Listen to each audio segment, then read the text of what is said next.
პანკისის ხეობაში 5 მეგავატიანი ჰესის აშენების საკითხი ეჭვქვეშ დგება. ჯოყოლოში გამართული დღევანდელი შეხვედრის მონაწილეები ელექტროსადგურის მშენებლობაზე ხელისუფლებასთან და ინვესტორთან შეთანხმების მიღწევას პრაქტიკულად გამორიცხავენ. შეკრებაზე მისულმა ადგილობრივებმა კიდევ ერთხელ ისაუბრეს იმ საფრთხეებზე, რის გამოც ჰესის აშენებას ეწინააღმდეგებიან. მოსახლეობაში არსებული ამ განწყობის მიუხედავად სამშენებლო კომპანია დიალოგის რესურსს მაინც ხედავს. ადგილობრივებს ჰესის აშენებით მოსალოდნელ სარგებელს კიდევ ერთხელ ახსენებს ეკონომიკის სამინისტროც. რაც შეეხება პანკისში კვირას მომხდარ შეტაკებას, სამართალდამცავებსა და ადგილობრივებს შორის დაპირისპირების ფაქტზე ამ დრომდე ისევ არავინ დაუკავებიათ. უნდა აშენდეს თუ არა პანკისში ახალი ჰესები. ამ თემაზე დღეს სოფელ ჯოყოლოში კიდევ ერთხელ იმსჯელეს. ადგილობრივების ნაწილი საკმაოდ კატეგორიულია და აცხადებს, რომ ხეობაში ენერგოობიექტების განთავსებას არ დაუშვებს. ალაზანზე გესი არ აშენდება ჩვენ ხეობაში. შესაძლო სამოქმედო გეგმის განხილვის შემდეგ დღეს სპეციალური მიმართვის შედგენა გადაწყდა. ხელისუფლების პირველი პირებისთვის გასაგზავნ დოკუმენტს ხეობის უხუცესები და ახალგაზრდები ერთობლივად შეიმუშავებენ. უმეტესობა მზადაა დიალოგისთვის, თუმცა არა ჰესების მშენებლობაზე. გესებთან დაკავშირებით მოლაპარაკებებზე და ჩვენ საერთოდ განხილვაც არ აქვს, ეგა?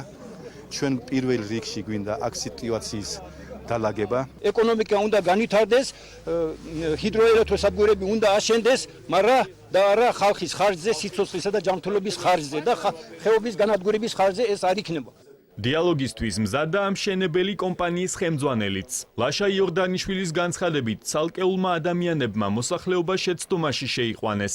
იმის მიუხედავად, რომ მათთან ბოლო 1 წლის განმავლობაში აქტიური კომუნიკაცია ჰქონდათ. რამოდენიმე დღის წინ ვიდრე სამუშაოები დაიწყებოდა, დიდი დელეგაცია იყო მთავრობით ჩასული, რამდენიმე მინისტრებით იქ ჩასული იყო, არა მარტო სამინისტროების ხელმძღვანელები იქ ბრძანდებოდნენ, საქართველოს გეოლოგიური დეპარტამენტის უფროსი, ჰიდროლოგიური სამსახურის უფროსი, წყალმომარაგების კომპანიის უფროსი, რომლებმაც უთხრეს, რომ აი ხალხო სავსე დარბაზში აქ ვართ, აბა გკითხეთ კიდე თუ რამე კითხვა.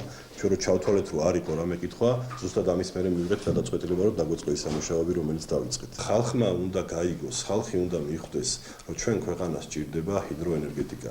ეს არის ჩვენი ეკონომიკის განვითარებისთვის აუცილებელი პირობა. როდესაც მოსახლეობას ეთქვი, რომ შენ გაგიჩნდება სიმსივნე, გაგიჩნდება კიბო და ასე შემდეგ, რა თქმა უნდა, მოსახლეობის ნაწილი, ზოგი ნაწილი ამას იჯერებს. საქართველოში ელექტროენერგიაზე მოთხოვნა მზარდია და ამას ქვეყანამ გენერაციის ობიექტების განვითარებით უნდა უპასუხოს. ამაზე საუბარია ეკონომიკის სამინისტროს მიერ დღეს გავრცელებულ განცხადებაში. სპეციალისტები მიიჩნევენ, რომ პანკისშიც და სხვა რეგიონებშიც ენერგოობიექტები უნდა აშენდეს და ამ პროცესში მოსახლეობასთან კომუნიკაცია და პროცესში მათი ჩართულობა აუცილებელია.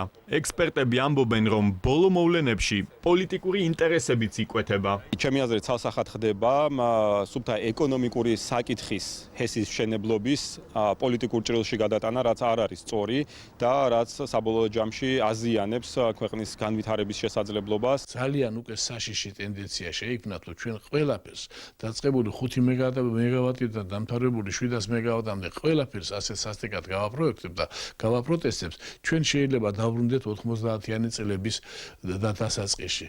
მოსახლეობასთან დისკუსიის აუცილებლობაზე მიუთითებენ მმართველ გუნდში. ოპოზიცია კი 3 დღის წინ მომხდარ მოვლენებზე პასუხისმგებლობას ხელისუფლებას აკისრებს. ვინ მიიღო ფუნდამენტურად სტარი და სახიფათო გადაწყვეტილება სპეცრაზმის ძალა და ეპირისპირებინა სოციალური და ეკონომიკური მოთხოვნებით გამოსული მოსახლეობისთვის და საფრთხე შეექმნა სტაბილურობისთვის პანკისის ხეობაში და საქართველოში. ესეთი პროექტები უნდა განხორციელდეს ადგილობრივ მოსახლეობასთან კომუნიკაციით, თითოეულმა მათგანმა უნდა დაინახოს, რომ ეს არის საერთო ქვეყნის მშენებლობის პროცესი, რომელშიც თითოეული მათგანი და ქვეყანა მიიღებს სარგებელს. მშვიდად, გონიერებით, საქმიანად, არგუმენტირებულად უნდა ვიმსჯელოთ და გქონდეს დიალოგი ყველა საკითხზე.